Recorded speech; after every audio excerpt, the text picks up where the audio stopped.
आकाशवाणी। सोनीपत की 6 सीटों में से 4 पर कांग्रेस, 1 पर बीजेपी और 1 पर अन्य।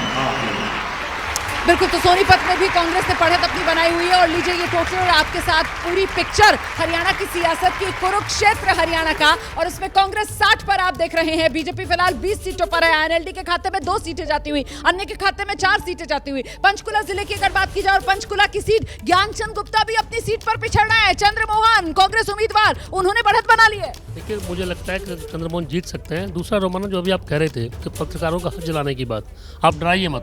हम ये मानते हैं, बड़ी खबर आ रही है थानेसर से अशोक अरोड़ा आगे। अशोक अरोड़ा कांग्रेस के उम्मीदवार हैं। सुभाष सुधा मतलब यहाँ पर पिछड़ रहे हैं थानेसर। देखिए रोमाना, जो एबीपी न्यूज ने 100 पत्रकारों से बात करके जो सर्वे किया था, वो जमीनी सर्वे था।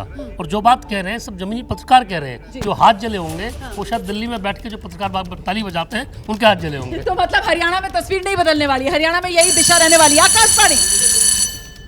हरियाणा की रानिया सीट से रणजीत सिंह पीछे चल रहे हैं। रानिया सीट निर्दलीय उम्मीदवार के तौर पर रणजीत सिंह ताल ठोक रहे थे और फिलहाल रणजीत सिंह अपनी सीट से पीछे हो गए। अच्छा, कालका से कांग्रेस के लिए अच्छी खबर नहीं आ रही है, क्योंकि प्रदीप चौधरी कालका सीट से पिछड़ रहे हैं और वहां से बीजेपी की शक्ति रानी शर्मा जो हैं, उन्होंने बढ़त बना ली है। विनोद शर्मा की पत्नी है कार्तिकेय शर्मा, बीजेपी के राज्यसभा सांसद, उनकी मां चुनाव मैदान में। शक्ति रानी शर्मा कालका सीट बीजेपी उम्मीदवार बढ़त बनाए हुए नजर आ रही हैं। 2019 में कालका सीट कांग्रेस ने जीती थी, लेकिन फिलहाल प्रदीप चौधरी अपनी सीट से पिछड़ रहे हैं। वहीं थानेसर से, माफ कीजिएगा ये गलत चल रहा है, मुझे लगता है इसको ठीक कराना चाहिए। थानेसर से अशोक अरोड़ा जो है वो कांग्रेस के उम्मीदवार हैं। बीजेपी के उम्मीदवार वहां से सुभाष सुधा हैं। सुभाष सुधा जो सिटिंग एमएलए थानेसर सीट से, वो फिलहाल पिछड़ते हुए नजर आ रहे हैं। अशोक अरोड़ा आईएनएलडी के कोटे से ये सीट पहले जीत चुके हैं। पिछली बार कांग्रेस से ही लड़े थे, लेकिन 842 वोटों से हार गए थे। और इस बीच आपको बता दें, सिरसा 5 सीटों का गुणा भाग आपके सामने, जहां आकाशवाणी। जम्मू कश्मीर के रुझानों में कांग्रेस 3 सीटें बहुमत से पीछे। जम्मू कश्मीर रुझानों में कांग्रेस बहुमत से सिर्फ 3 सीट के फासले पर है। जम्मू कश्मीर में क्या क्लियर कट इंडिया गठबंधन को मेजॉरिटी मिलने वाली है, इसी को लेकर अब दिलचस्पी और इंतजार है, या फिर कोई गुंजाइश ऐसी बचेगी कि बीजेपी जो है वो त्रिशंकु विधानसभा की स्थिति में सरकार बना ले जाए। इस पर अब नजर टिकाने की जरूरत है। जम्मू 43 सीटें इस रीजन में, बीजेपी 23 बहुत बढ़िया परफॉर्म करती हुई यहां पर नजर आ रही है। कांग्रेस गठबंधन 11, कश्मीर रीजन की अगर बात की जाए तो नेशनल कॉन्फ्रेंस और कांग्रेस की बल्ले बल्ले कश्मीर रीजन से ही हो रही है। 47 में से 31 सीटें इस वक्त इंडिया गठबंधन को मिल रही हैं कश्मीर रीजन से। और टोटल नंबर जम्मू कश्मीर कांग्रेस गठबंधन 43 पर पहुंच चुका है। बीजेपी 29 पर आकर बीजेपी की सुई अटक गई है। क्या वो 46 वाला जादुई आंकड़ा जम्मू कश्मीर में कांग्रेस गठबंधन को मिलेगा, इसको लेकर अभी नजर है। फिलहाल आपको बता दें कि जम्मू कश्मीर में त्रिशंकु विधानसभा के आसार नजर आ रहे हैं शुरुआती रुझानों में। ये पीडीपी के खाते में जो 5 सीटें जाती हुई नजर आ रही है, पीडीपी जो पहले ही पेशकश कर चुकी है। आकाशवाणी।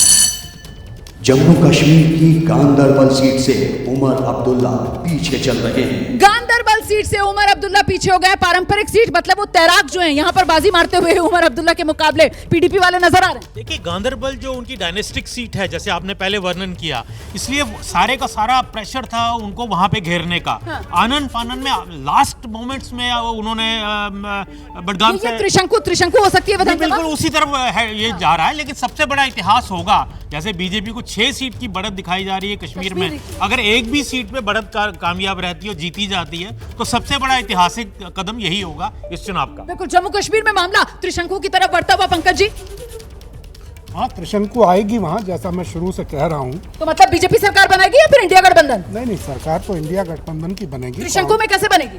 क्यों नहीं बनेगी? हम असेंबली में पीडीपी समर्थन दे देगी।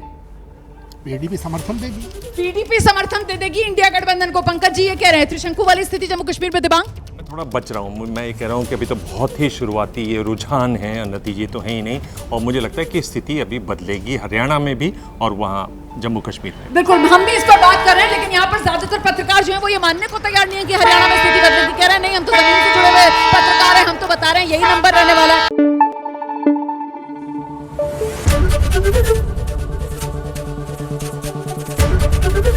एबीपी न्यूज आपको रखे आगे।